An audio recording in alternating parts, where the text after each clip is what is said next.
this show is all about not only helping people that are dealing with it, to Mm. tell other people that, hey, it's okay to, have issues. It's how you deal with them. But it's also important to me to educate people that don't believe in mental health. So I want you to spend just a minute about what happened in Nebraska, because I think that kind of leads into, you know, other things that have happened that you've had to deal with. It definitely, 100%.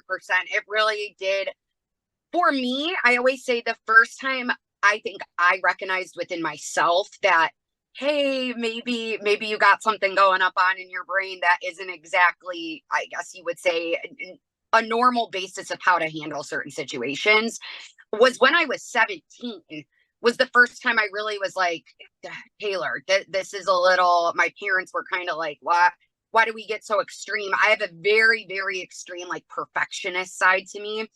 When I was in high school, I was crazy about my grades. I was valedictorian in high school. And with that being my own choice to want to push for that, my parents, of course, wanted me to do well, but they were never like, Taylor, you've got to be valedictorian. That stemmed from myself. And I think my perfectionism was a big area that I started to realize that played into my mental health, because if I was not perfect or something did not go perfectly that I worked for, I would have just extreme depressive episodes and meltdowns. So that's when I started to notice the first time that, hey, maybe this isn't something. But then I don't want to say I blew it off, but I did a little bit through college. I feel like I really did kind of, I guess, blow off my mental health. I was having fun, also working towards my journalism degree. And I had so much going on that maybe I didn't put my mental health as much at the forefront. And it really started to come to light when I was working in Nebraska, that I was like, I need to do something about this. And a lot of it stemmed from the fact that I was working in Nebraska in local television. I was making $9 an hour after just getting a degree. I moved 12 hours away from home, so I had no family around me. I knew no one. And I was working like a dog. When you work in local TV, you are a one-man band, and I was. And I saw my family one time in the matter of the year and a half that I lived in Nebraska, which is not normal for me. My parents and I and my sister, we visit each other all the time. I'm very close with my family, so that was already difficult. And while I worked in Nebraska, I dealt with some difficult issues that I think a lot of women within sports media deal with. My sports director was definitely a guy that did some things that were definitely inappropriate in the space. He sexually harassed me, honestly, and it led to a big downfall, I think, for me and my mental health. At the time, I was only 22 and I'm living far away from home. I didn't have my normal support system on a day-to-day basis. And going into work for me every day at that point, I dreaded it, because I didn't want to have to go in and deal with him. I didn't want to have to deal with how I was feeling about not having anybody to talk to about all of this. Eventually, I got brave enough to tell my parents what was going on. It took me over a year, though, while I was working in this spot, to finally, I came to them and I showed them the text, and I was just like, I don't want to work here anymore. I can't do this anymore. My dad is a girl dad too. And being a girl dad, my dad was like, we're getting you out of there ASAP. And I'm going to beat this guy up in his birth. Totally. You know, for me though, and I will say too, we just taught you briefly. I know I'm going on a long tangent here, but you were talking about right now people that don't necessarily believe in mental health and how we can help them realize that these are issues that need to be talked about, and mental health is something important that everybody needs to learn about. And my dad was a good person to really talk about with that, because he's somebody who never has really believed in therapy or doesn't talk about a lot of those things. But when this whole incident happened and my parents saw how I was spiraling, my dad, who worked a lot growing up my entire life in the car industry, he's retired now, but he took a week and a half off of work and he came out to Nebraska and stayed with me while all this was going on, while I decided to go into my news director and explain what was happening and talk to my news director about getting out of my contract. My dad was the one that was there for me the whole time in Nebraska. And I think he really got a chance to see firsthand how it was affecting me so much. And it was a great way for him, I think, to recognize that mental health is something that needs to be discussed more, and something that needs to be what's the word I'm looking for? I guess educated more on. Yeah. People need the way we educate people on our physical health. We don't do the same with our mental health. For him to see that firsthand, what I'm going through, I think that was a big proponent in him realizing that mental health was something that I needed to work on and that all people really need to talk about and work on as a whole. Can you just talk about, for people that have dealt with this in their lives? Because as a male, I have no idea how you felt, but I do have a question when the stuff like this happens. Why do you, and I don't know if you did this, but why do women blame themselves sometimes for something that is not their fault, and they're being harassed? But I think sometimes it goes through their mind, like, maybe I don't want to say anything because I'm the one that did something wrong. Am I making sense? Does that happen, and why does that happen? You make complete sense. For me, I went through a period, I will say for myself, I never felt a feeling of this is my fault, but I felt a deep feeling of power dynamic over me, specifically in that situation. And I was so worried about saying anything because, one, it was my first job out of college, and I was so afraid that this was gonna black me from the industry. I guess Yes. that was my biggest thing, and I kept telling my parents that, like, you guys don't understand already how hard it is to be a woman in sports media. And then I say this, people are going to think, oh, what if she's making this up? That's what people's minds always go to. So I think part of that reason, specifically in sports media, it's one, for me, it was very much not wanting to be blacklisted from the industry, to think that I would be bringing in, I guess, drama or negativity to a workspace. And the other big thing for me, I think it's just kind of a scary topic to talk about. When I went into my news director and told him that I wanted to break my contract, actually off the first jump, I didn't even bring up what happened. I just told him I wanted to get out of my contract. When the company we were owned by came back to the station and said, no, she's going to have to buy herself out of her contract, that is when I decided to bring the text up. And still to this day, he works there. He never got, he never, nothing ever happened. They let me out of my contract though because of it. But I think that women are really scared to say a lot of things because you don't want to be perceived a certain way. And I think the other thing, you're worried that people won't believe you or that it's not going to really work out in your favor. And even though they let me out of my contract, my biggest thing that I said, I was like, I could care less if, because this has been 10 years, 12 years now, if anybody ever finds out about this, I guess you could say, per se, but I did not want any other woman to work in that sports department again under him.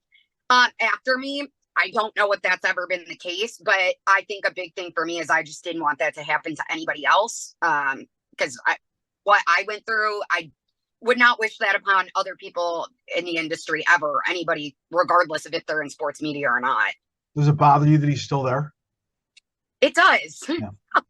It does. It should. It bothers me that he's still there. I think about it a lot because I'm like, I know what I went through when I have come out now with this. And I've really only started talking about that this happened over this, I would say, the last 6 months. Yeah. It's been I've kept quiet about it for a very long time. Other women that worked in that sports department before me have talked to me that they had not identical situations, but similar instances of things too. And I'm like, it's clearly something that's happened, and it's something that he's continued to do, but he's never seen enough of a consequence from it. So he's still there. He's still working. You know what? You're on to bigger and better things. Exactly. I want to talk about what it's like to be a female, not just in the betting but in the sports industry. I hired Kate Scott, who was in San Francisco for a long time at the Competitor. She's now with the 76ers. I hired her to do our part of our morning show 3 years ago. She did an incredible job. She was she's an amazing person, but she taught me so much about all the things that go into trying to be a female in the sports industry, and now she's in Philadelphia. So I spent 11 years there. And so she called me and she's like, okay, so what should I expect in Philadelphia? I'm like, all right, here's the deal. So, some crazy fan bases there. yes, Kate taught me a lot, Taylor, but I want to, one of the things I had written down was, and I really do feel like this. Am I right in saying if a guy mispronounces a name of an athlete, people just kind of go like that? If a woman does, it's you don't know anything about what you're talking about. You've hit the nail on the head. I can think of, and I will say, I always say there are pros and cons to every industry that you work in, regardless of your occupation, what you decide to do. Being a woman in sports has so many interesting nuances, I think, to it. You can use certain things to your advantage that you have over men, but at the same time, there are so many things that are at your disadvantage at all times. And one of those being immediately just being a woman, you have to know, you have to be so much more knowledgeable than the men because people already off the bat assume that you don't know something. And like you just said, I actually can think of a prime example of myself. One of my walking bets from last Thursday Night Football. I accidentally said Jim Harbaugh instead of John Harbaugh. I know that John Harbaugh coaches the Ravens, guys. I know that Jim Harbaugh used to coach Michigan and now this is his first season with the Chargers. I know. But sometimes we all make mistakes. So we all make mistakes when we're talking. We all make mistakes when we're saying things. I happen to say the wrong Harbaugh brother. Oh my gosh. The biggest comment that got the most likes was from a man, and it said, as soon as she said Jim instead of John, I knew she was being fed this script and she knows nothing. And I was just like, oh man. And then I'm like, well, what do I do now? The video's already up. Do I go back, reshoot it? And I'm like, no, just own your mistake. I said the wrong thing. It is what it is. People are either going to take that for what it is, that I made a mistake, or they're going to think, if they don't think I know what I'm talking about, I'm not going to change their minds anyway. And I think that's a big part with the industry, especially being a woman. You have to have a very thick skin for the comments you're going to get on a day-to-day basis. And then with social media being as big as it is nowadays, people can say whatever they want when they want. And everybody's a keyboard warrior. You just have to remember that the chances of anybody saying any of that stuff to your face is so slim. And I think anybody that's hating on anybody, or wherever you're at in life, if somebody's hating on you, that means that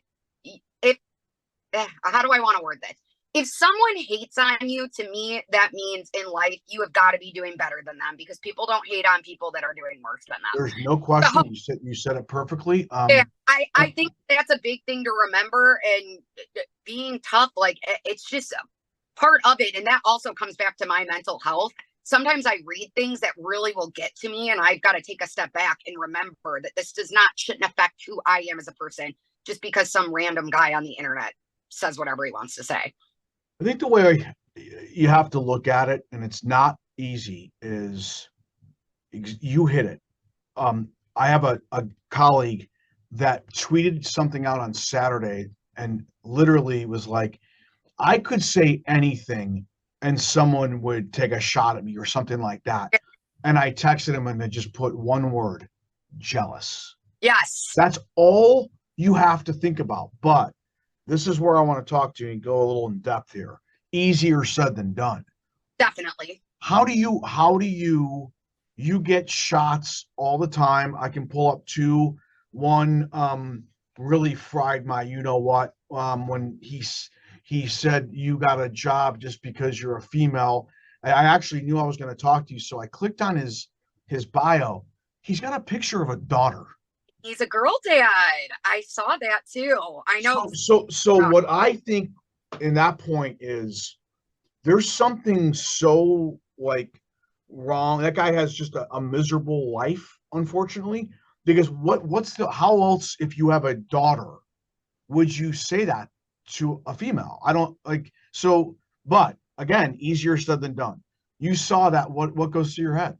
My immediate thought, I did respond on that. And I will say, I sometimes, like, people will say, like, don't feed the trolls or don't respond back and stuff like that. But for me, sometimes I get a kick out of it. I'm not gonna lie. For me, sometimes I'm like, I'll never be mean back because I'm never mean or cruel back. But with that, I made a comment saying, wow, it's interesting that people can be so cruel to certain people online when they don't know anybody's backstory or don't know who they are and can just say things based off of what they see on the internet. And then I just said, like, hope you have a good night and something about like enjoy Sunday night football. Ended it like that. That thing that guy said went pretty viral, I would say, of what he said to me, because people were like, I think a lot of people right now, and this is personalized to me, but a lot of people think that I just started gaining a following because I was doing the walking bets thing. But I'm like, I've been in the industry for a really long time trying to make it. And I've taken a job in nearly every realm or facet of the industry that you can think of to try to grow my brand, grow my broadcast abilities, all of that kind of stuff. So it is a shot at me when people say things like that, because I'm like, gosh, I have worked really hard to get here. And sometimes I get self-defensive because I want to defend myself and be like, no, I went to school and I did this and all of that. And while it's great to, want to tell people that and be defensive, sometimes I have to also remind myself at the end of the day I know who I truly am. I know what I stand for. And at the end of the day, the biggest thing to me is be a good person, treat people how you want to be treated. And if I know deep down in my heart that that's what I'm doing and that I care about people, I care about how I treat others, that guy's got bigger problems than me. So I always just try to tell myself that I'm like, I think that always like treating everybody with kindness and being the best version of myself that I can be, at the end of the day, that's what matters. And he can continue to live his life the way he wants to live it. So let's play a game. You put something out. I'm a random person. I put, wow, that's awesome. Congratulations on your new gig. You might like it, right? You hit the like button or thank you so much. Right. And end of conversation. If I take the other way and say, you got this job, just guess what it does? It gets you to engage with me. Right. And right. so the way I think is the way people that are unfortunately intelligent with a negative intelligence know, if I just say you're awesome, then she doesn't respond and I don't get the interaction. If I say something negative, then she's going to interact with me. Everyone else is going to, and now I go from here to here, and now I got a reaction. Mm-hmm. So that's the sad part about it. And I think the really sad part, and there's so many great things about social media, as you know. Yes. But I think the really sad part about it is how people are so negative and cut other people down because of jealousy and because they know they'll get a reaction from them.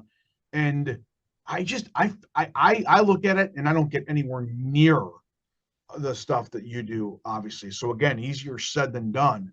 But I just feel bad for these people. If you're that miserable that you're going to do that, that tells also, me that. I'm like, how much time do we have on our hands, people? Yeah. I wish I had that amount of time that these people do to take the time out of their day to write some of this stuff. I'm like, I don't know how much time y'all have to be doing some of these things, because I'm like, I'm too busy for that. Like, I don't have the time in my day to sit there and talk negatively to people. I also credit, though, I'm like, I had the best parents ever. I had such a good childhood growing up. I'm like, my mom and dad are still married. So, and I feel like they've instilled so much in me into who I am, like as a person.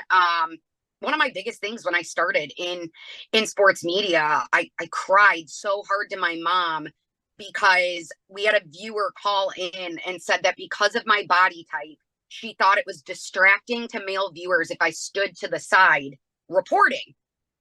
And I was like, I'm just doing what I'm told, first of all. And second of all, I don't know. I can't really help that. I don't really know what I'm supposed to do about that. My news director called me in and told me that I would no longer be standing to the side while reporting sports. It will be face on. And I was so hurt and upset because I was just like, what am I doing wrong? Right. One. And two, I was just like, I can't believe that people are that, like, she took the time to call into our station and say this. Like, that was just mind blowing to me. And it was coming from another woman. So that was also hard. I was just like, wow. I called my mom and I remember I cried for like 2 hours.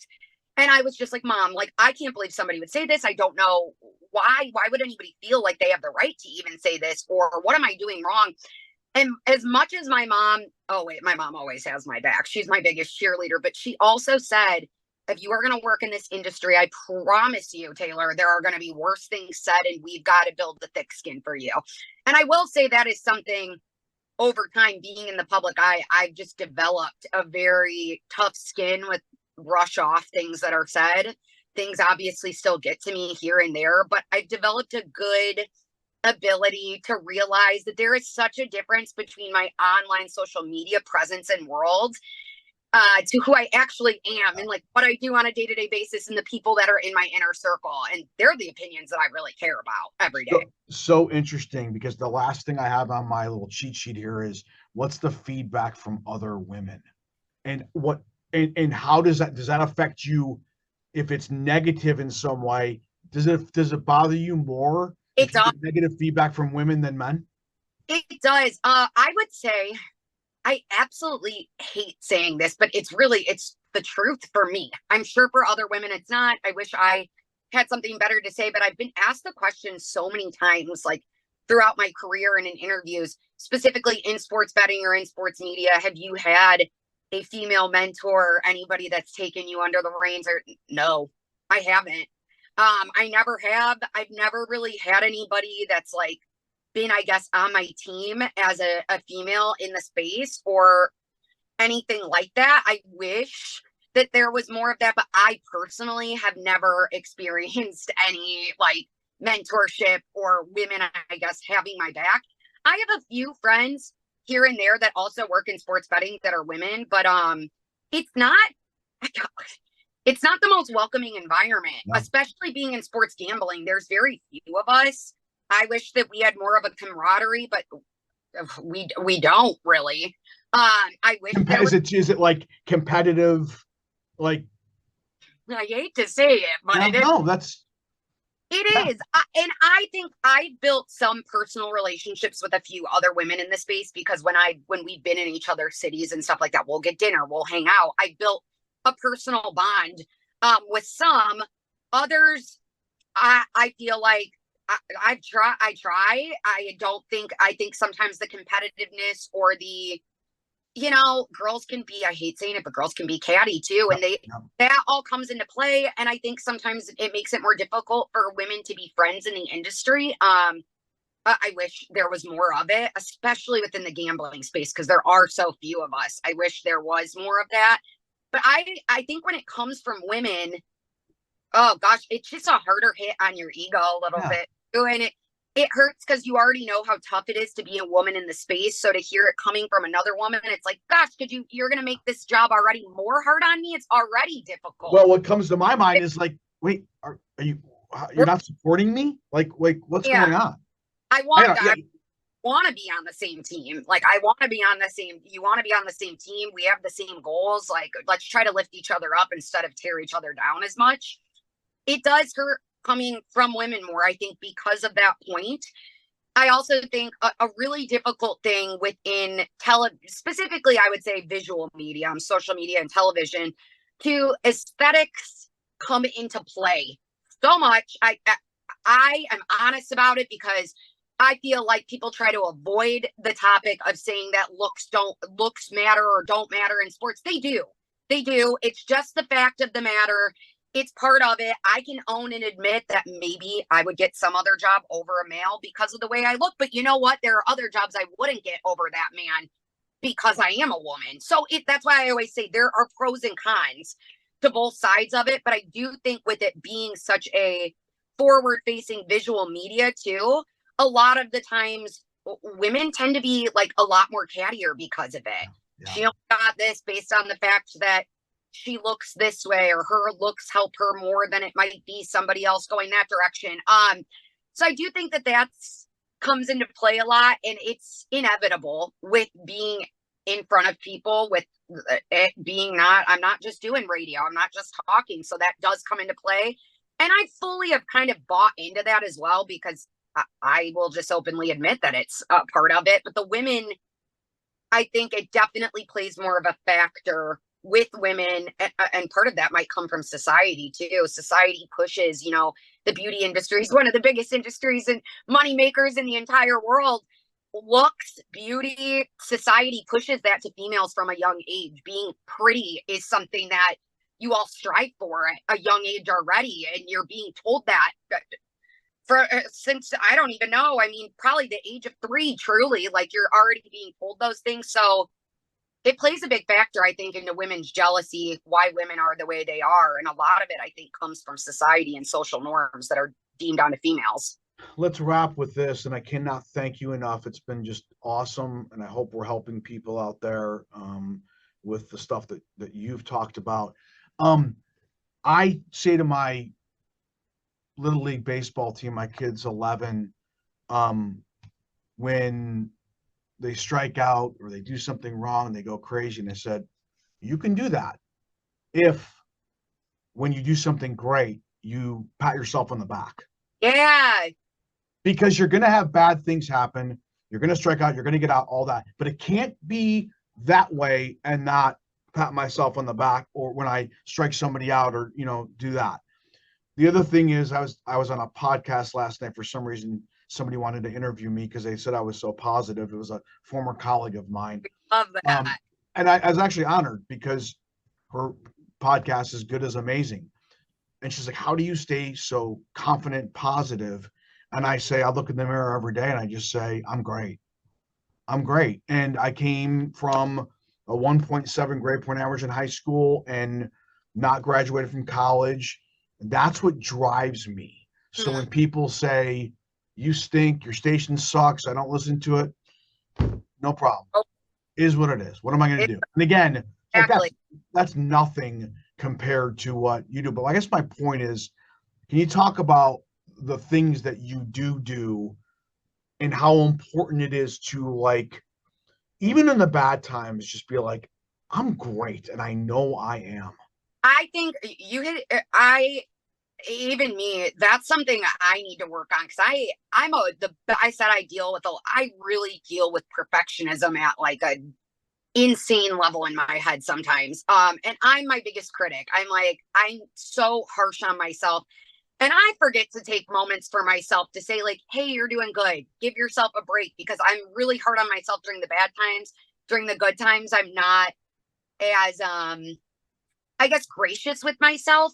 I don't give myself props very often. I'm always like, okay, so what's next? What do I need to hit next for my next goal?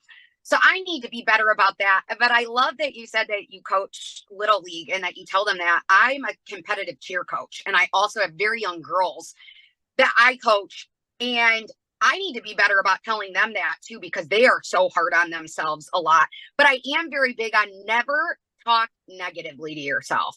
Never say I can't. Never say that I can't do something, or this, and that won't lead me to be able to do this. I've always been like it's always an I can, or not like, and I also hate when people say, well, I hope that happens. No, it's going to happen. I'm very big on talking to myself in present tense, that this is already happening for you, or it is. And I'm a big, when it comes to goals and being positive, you were saying you look yourself in the mirror. I do the exact same thing. I'm huge on affirmations. I talk to myself in the mirror all the time. And growing up, I used to, when I lived back at home with my parents, I would make these little sheets of, like, I guess you could say phrases, or like, you've got this today, whatever. But I would decorate these and I'd make them really pretty, and I would hang them on my mirror to remind myself every day, like, today is going to be a good day. Like, you're one of one.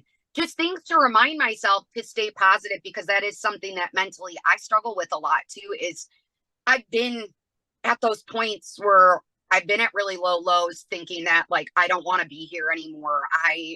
I'm so depressed. I feel like I can't get out of bed today. I know I have things going for me, but I'm in such a negative mindset that it feels like I can't continue.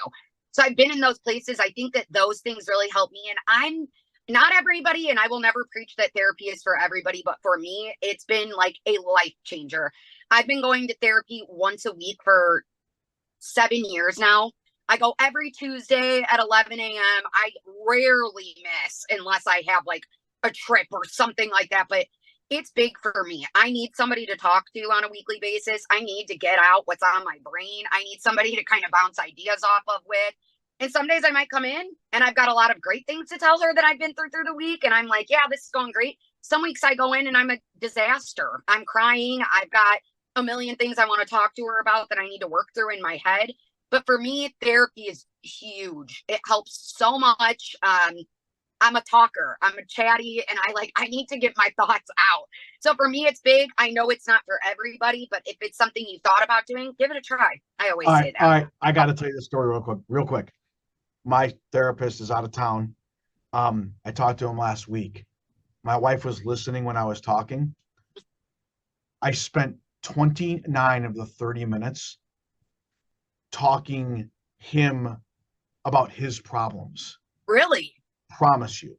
She goes, what was that? I'm like, I just asked him how he was doing, and that's what it literally didn't spend one. She's like, well, you don't pay him for that. I'm like, I'm gonna pay him double. That was therapeutic for me. Yeah, for you. I hung up and I'm like, yeah. wait a minute, I just helped him. And he even said, he's like, thanks so much. I'm like, well, what the hell's going on? You're my damn doctor. And but it really did help me because I helped somebody. Yes. I actually love that too. And I think that's also another good thing. If you are, I'm not sure how long you've been with your therapist. For me, I've been with mine for 2 years right now.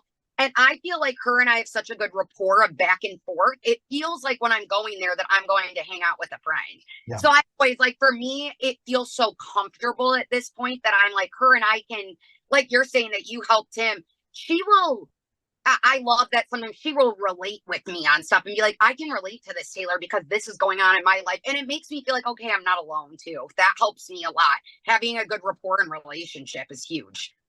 I cannot thank you enough. It's been almost 40 minutes and we could go on for a long time. And this has just been awesome. I hope we've helped people. You have an incredible story in that you've been through a lot. You now probably aren't where you want to be, but just now have gone from here to here in the last 2 weeks. Right. And you have all these things happening. All I can say is it's awesome. And anybody that says different is just jealous, and you just have to think that way. It's not going to be perfect. It's not going to be great every day, and you're going to make mistakes. 2 weeks ago, we did a summit, all 6 of my hosts on at the same time. One of them said something about the Rams, and the other guy, a host, said, name one defensive player on the Rams.